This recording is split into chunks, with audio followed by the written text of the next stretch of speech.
worship singers, worship leaders are the most fatigued singers I've ever met. I think that's because we care so much about what we're singing. If God designed the voice to sing, how much do we really have to do? Like, it's supposed to be easy. Hey, welcome to the MxU podcast. Today we're going to talk about how to train your church vocalists. I'm here with my new friend, Shannon Pinkston. Thank you for joining me. And if this is your first time to the MxU podcast, or you've maybe never even heard of MxU, or the leading training platform for churches across the world, we train worship and tech people in everything from how to show up and serve on Sunday to how do you play this bass guitar part, or how do you set gain structure on an audio console. It's really all there at getmxu.com, so please check it out. But hey, let's talk about training church vocalists. So Shannon has been here for a couple days now, and we have trained on just about everything under the sun for church background vocalists, but even worship leaders as well, right? Yep. And tons of resources coming your way. One of those is actually a free download on a vocal warm-up guide, essentially, right? An audio download that you guys can download for free. It's in the description below. We find that do you find that people forget to warm up? Is it maybe not as important as people know? Yes, professional singers will skip their warm-up sometimes, so they shouldn't. And I'm preaching to the choir right now, right? Okay. It's so easy to just kind of walk into Sunday and get into it and go, okay, let's go, Yeah. But I know that I feel a huge difference in my voice during and after singing when I skip that warm-up. So everyone under the sound of my voice, do not skip your warm-up because you will pay later, right? Amazing. And sure, it takes more than 10 minutes to get your voice fully warm. So this free warm-up track is a great place to begin. Mm-hmm. But when you're walking into a Sunday, you're not going to be warm in 15 minutes, right? Yeah. So pacing yourself through your rehearsal, pacing yourself throughout the morning, and not going hard at a 10 out of 10 the very first time you go to lead the song for the day. So amazing. Yes, that warm-up is a great baseline, but you're pacing yourself too. It's going to be wise. Okay, amazing. Words of the wise, go download it now. It's free. You got nothing to lose. And if you're wondering who this random girl Shannon is, go follow her on Instagram, call me Shan, and then you'll find out how legit she is. I don't know how we became friends. It still kind of shocks us. So check her out. But let's talk about the most common areas that you find in the church that maybe need improving. Let's just talk about singing in general. I mean, this applies to background vocalists, but I'm sure a lot of it is going to apply to leaders as well, worship leaders, people singing the main parts on Sunday. So you've given some of this to me, and I'm going to pitch them to you, and hopefully you guys will find it helpful. I actually am very confident you will. Let's talk about number one thing that you see, blending. Yes. Is that a lack of blending, I'm assuming? Yes. Okay. So worship pastors or worship leaders will reach out to me about, an in-person workshop, and this is one of the number one concerns that they have. Mm-hmm. And I think this is really because worship is a melting pot of singers from so many different backgrounds and so many different genres. You got like Tammy, who grew up singing in her gospel choir, and then you got Sarah, who's in Annie this weekend in her high school play, and then you've got like Joe, who's gigging on the weekends, like in the bars just for fun. So you have all of these people with these massively different vocal backgrounds, different vocal styles, and how do we make those come together? Yeah. Well, we know that worship has a very specific vocal style. Yeah. So introducing your teams to that vocal style. And this is one of the things that we talk about in the vocal course that we just recorded in the last few days is when you're talking about blending, there's kind of three things to consider. One is matching the dynamic of the worship leader. Yeah. If he is singing in this down, delicate moment and I'm his supporting vocalist, I'm not going to like roll in there at a 10 out of 10 volume. That wouldn't be dynamically appropriate. Yeah. It wouldn't honor the moment musically or spiritually. And so that's one of the first things to consider when you're talking about blending. Okay. The second thing would be vibrato. So when you talk about different vocal styles have different amounts of vibrato. You've got a classical singer is going to have this really big, wide vibrato, and then you have some other styles that really have none, like that singer-songwriter style that's very straight tone, that kind of thing. And so what helps the most and what we see a lot in the worship genre is there isn't a ton of vibrato. And if there is not a ton there's not. It's a lot of straight tone. It's a lot of really strong, clear sounds. Does it almost feel like sometimes people who have like a classical or like theater background struggle to fit in the worship environment maybe because of that? I think so. Yeah. And I think classically trained singers in general actually struggle to sing sometimes in a more commercial style. Of all of the other genres that kind of come into the worship leading environment, classical singers are probably the ones who struggle the most to adapt their voices to that, because it is such a different experience vocally, musically, sonically. Like, it's just so different. And so, but one of the things that's just kind of standard in the worship genre is there's not a ton of vibrato. And when you think about blending in regards to vibrato, you take these two. If you've got this one voice and it's on a wavelength, you've got this wavy wavelength with lots of vibrato, and then you've got another wavy wavelength with lots of vibrato, then you've got all of these wavy lines trying to connect and blend together. So you straighten those out, it becomes a lot easier to match them.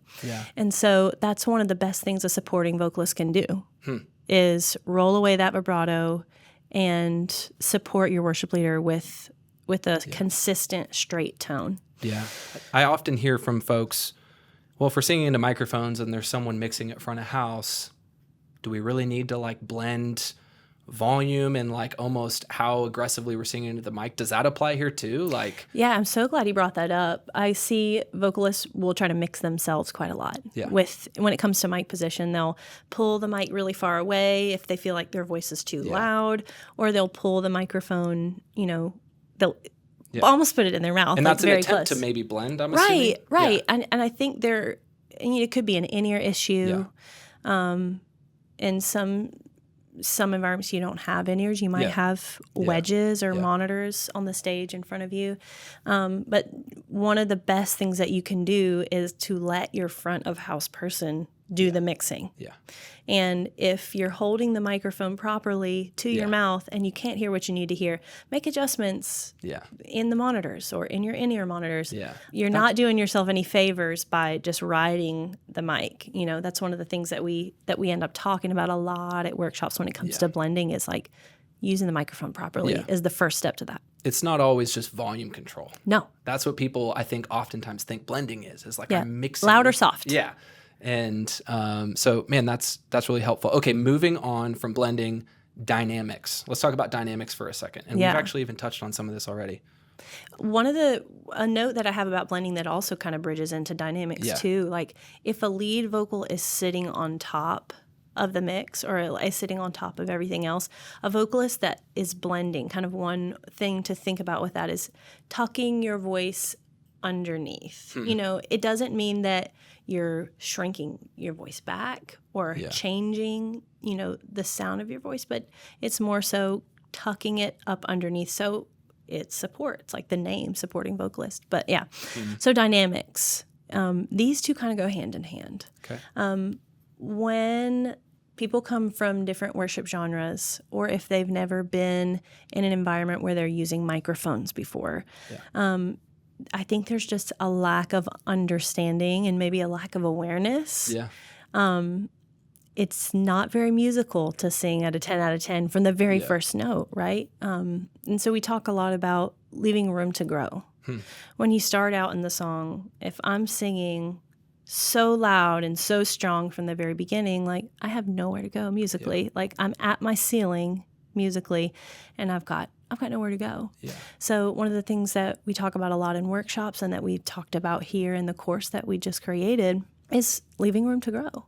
And considering, especially as a supporting vocalist, which a lot of us are as worship volunteers, I'm guessing that nobody is leading every song every Sunday. At some point, you're going to be a supporting vocalist. Considering, especially when you're talking about now layering in harmony parts, like let's give the worship leader a chance to establish the melody.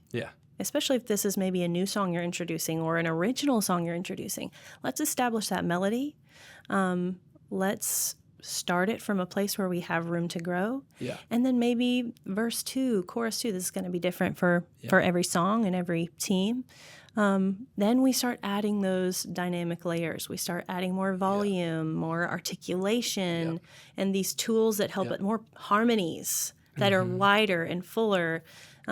Maybe we add 1, 2 harmony parts, and so we start layering in dynamics. So now we have this experience that feels good instead of us just having this loud and soft. Know what I mean? Yeah, it makes a ton of sense. And actually, we talk about in another role on the team, audio. We talk about the same thing. Like when people walk in and we hit the downbeat of a song, allow the music to grow. Yep. With, you're not the bridge of the third song dynamically needs to be somewhere different than the very first downbeat of the first song. And so it's the same mentality. Everybody needs to kind of gather around that mentality, because I think when everybody does that together, it can be incredibly powerful. Yes. So when there's unity around that, and I think it just takes a little understanding. People just don't know what they don't know. Yeah. And so thankful we get to make resources like this at MxU and have conversations like this so people can go, oh, I didn't even think about that. Yeah. It's often just putting language to some things that we've already made habits around. Exactly. As well. So it's so good. Okay. Third, and not the least important by any means, oversinging. Let's talk about oversinging. Oh, Spencer. Oh my gosh. Worship singers, worship leaders are the most fatigued singers I've ever met. We are like pushing and straining and singing so hard. And you know what? In part, I think that's because we care so much about what we're singing. Like we freaking mean it. Right? Yeah. We're singing about the most important thing to us ever in this whole world in eternity, right? Yeah. And I think we do that because it matters. But not to interrupt, but do we also feel like sometimes just the songs are so high that sometimes for people, like that we're is choosing another part really of high it keys too. and it causes us to oversing? Oh, Sorry, it's a hot yeah. take. No, I want to come back to that. Okay. I want to come back to that because that's a hot button. Okay. The keys, right? Okay, keep going. Sorry, I don't want to But yeah, you. no, I'm just saying we care about what we're singing. Yeah. And we're emoting so much in the way we're singing because it's the most important thing to us. But there's a cost to that. Yeah. Like my instrument is, it fatigues. Yeah. And it's almost like if I have a full glass of water, every time I use my voice for speaking or for singing, I'm emptying that glass just a little bit. Yeah. And so one of the things that I see more than anything is just heavy, like pushing singing. And so one of the things that we have talked a lot about this week is what would it feel like to, and one of the reasons for that I'll say is we have this idea, let me not say a wrong idea, but a misunderstanding about the breath for singing. Yeah. God's design for our breath is a 1 to 2 second inhale, 3 to 5 second exhale, and a pause at the bottom. It's short in, long out, pause. Yeah. And somehow we've picked up this idea about breath for singing that we've got to suck in the most amount of air possible and then save it all on the way out. You take this deep breath in, do it with me. And now I've got all of this pressure in my chest, which now my vocal cord muscles are like this big. All that pressure is behind my vocal cords. Can and I what do that? Yes. Oh, okay, sorry. No, good. What do I do with all that pressure? Yeah. I've got to shove it out. Yeah.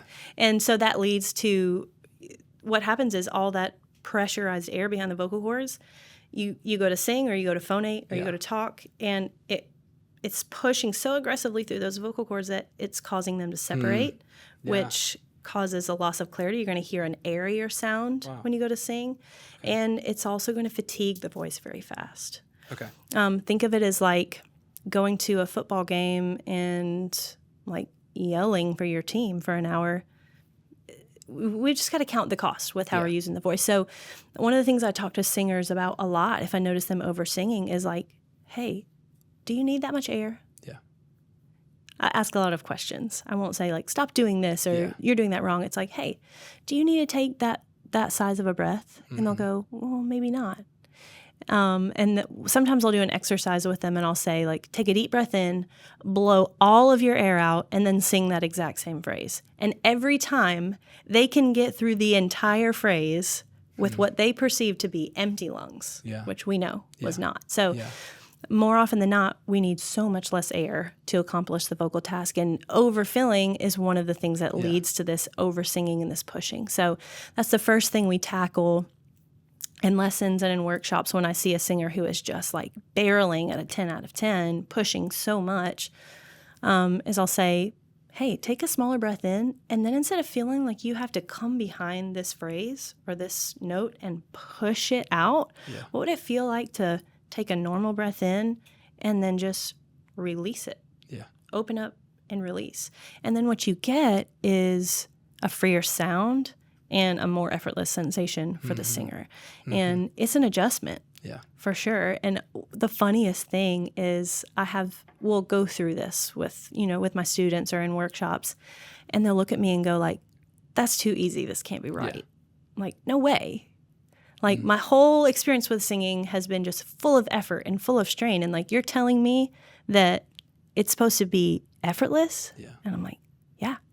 If God designed the voice to sing, how much do we really have to do? Yeah.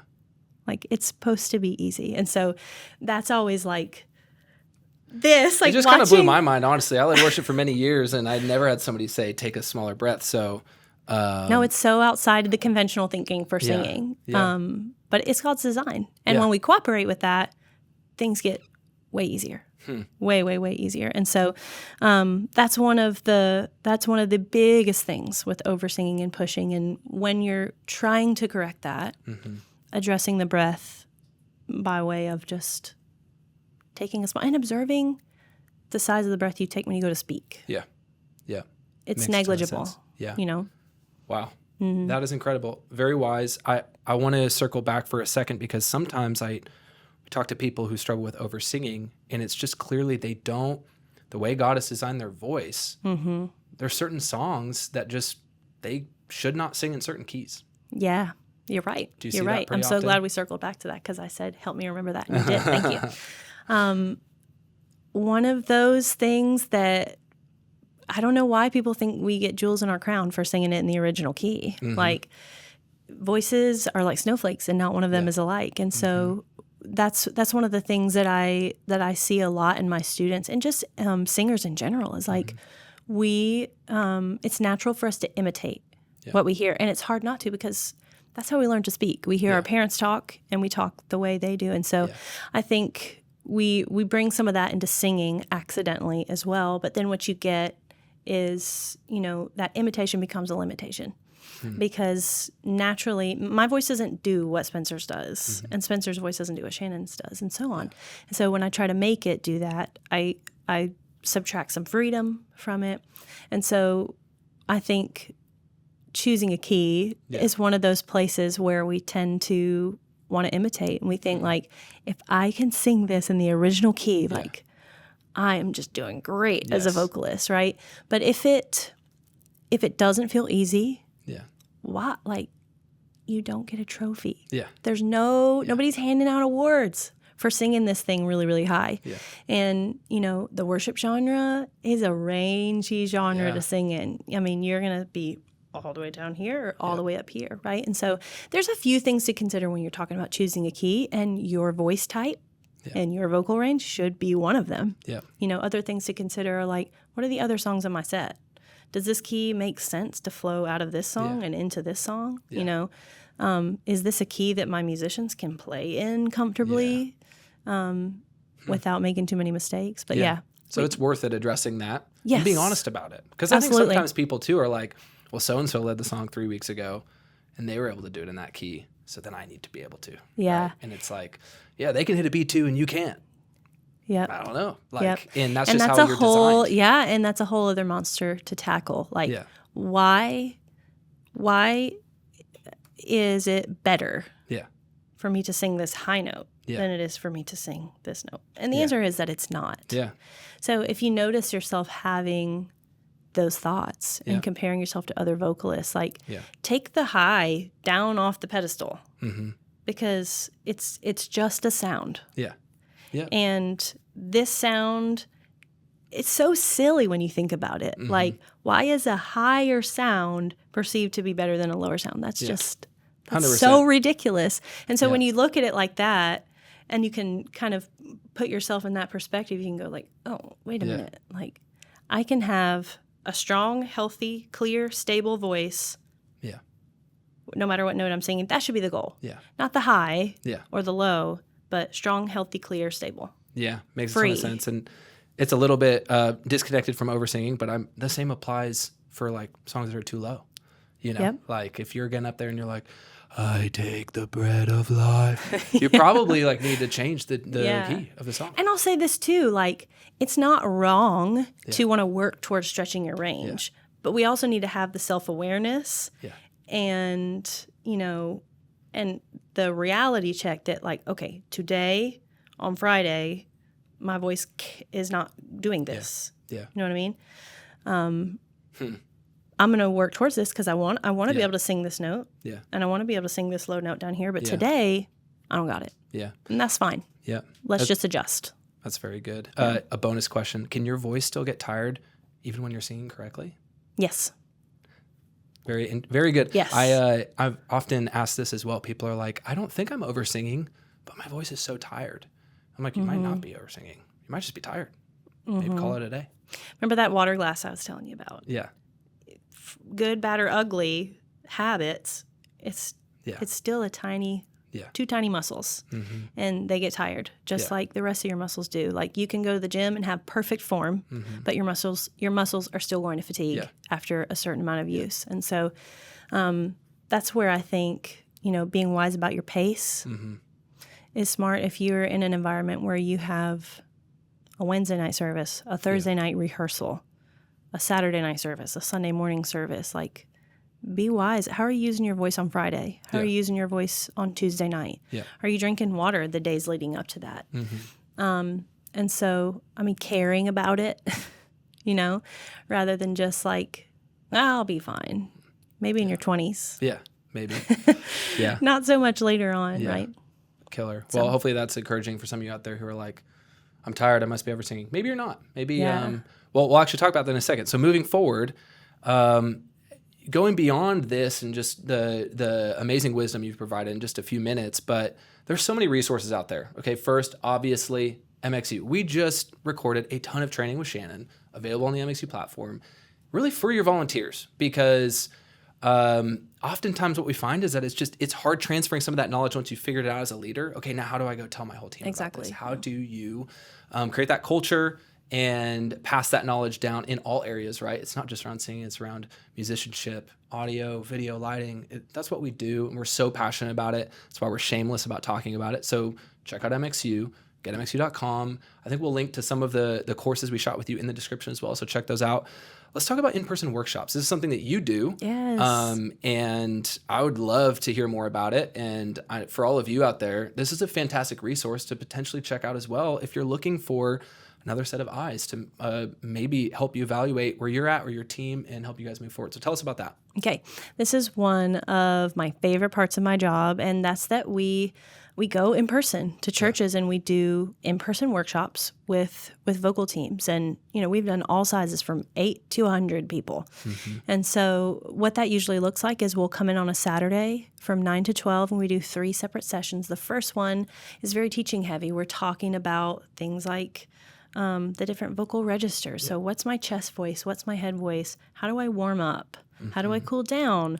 How do I blend? How do I sing harmony? And so that first session is very teaching heavy. And then actually my favorite part is the second session. We do a master class. And I will have the worship pastor that I've been coordinating with. They will shoulder tap 3 of their staff or 3 of their volunteers. And we actually will do a little 15-minute mini lesson right there in front of our team. They get to pick the song, they get to pick the key, so they're fully comfortable. But they will sing the song right there in front of their peers. And then we collaborate there together on, hey, what would it feel like to sing it this way? Or what would it feel like to find release in this instead of pushing, kind of like what we were talking about. And it's just a fun little mini lesson right there in front of their peers. And so it's fun watching the light bulb go off. And even like some of the people who are in the crowd, they're not singing. Like I'm looking at them and I'm seeing the light bulb go off just from them watching their peers. So that's a fun part of it. And then in that third session, we start out with a Q&A because it's so much to to download and to consume. A lot of this is very new, or even if it's not brand new, it's a new perspective on how to approach singing, especially in the worship genre. And so that gives everybody a chance to unpack everything they've seen, everything they've heard. And then lately, we haven't done this for everyone, but we have decided we're going to do it from now on. We actually will spend some time, we'll lead the team in worship. Wow. We'll spend some time praying, and each time as I'm preparing, I'm asking the Lord, like, what do you want to say to this team? You know, do you have a word for them? Like, is there something that you're trying to teach them? Like, and I'll ask him to share that with me. And as we're preparing, as we're, choosing songs, and most of these teams, especially the ones that have multi-site, we did a workshop last month that at a church that had 14 campuses. Wow. And they had never all been together, just them, and led in worship. And so when you want to talk about unity, like you're one church in 14 locations. Yes, you're unified, but there's something about coming together and actually not being the one doing the leading, but just kind of receiving, having some time to just pray and recalibrate as the one who's always on all the time and the one who's always doing the leading and leading the moments and the songs and everything. And so we really, really love that last session, just to come in and just to refresh people and let them be led. So one of my favorite parts about my job. Love that so much. That is incredible. If you want to learn more about that, we're going to link, we have a link, right? We're going to give them a link in the description below, and you can learn more and even sign up for a workshop, get in contact with you. And man, that's amazing. A few other things. So team night, if you've like figured some of these things out and you've gotten to that step where you're like, man, I feel like I really know what I'm looking for from my volunteers. And I feel like I know a thing or two about singing now, and I can maybe pass some of my knowledge to them. Don't be afraid to schedule a team night and like get your team in a room, feed them, and pass some of these principles along to them one-on-one. That oftentimes means a ton to people. And we actually even have a free team night guide that we'll put in the description as well. We've talked about that many times. If you've never ran a team night, incredible. I have found in worship and tech ministry, some of like walls have been broken down through team nights, relational walls, skills that people just maybe weren't able to, skill levels they weren't able to achieve on the weekend in the middle of executing what we're doing on weekends. So check that out. Don't forget about the free vocal warm-up as well that we mentioned earlier in the description. Amazing resource for you and your team as you move forward as well and take all of these tips and put them into practice. So Shannon, thank you so much for joining us. You're welcome. Thanks for having me. We are so glad you are here. You'll see more of Shannon. She doesn't know that yet, but she's going to come back. And anytime. Yeah, very good. Thank you for watching if you've stuck around this long, and we will see you next time.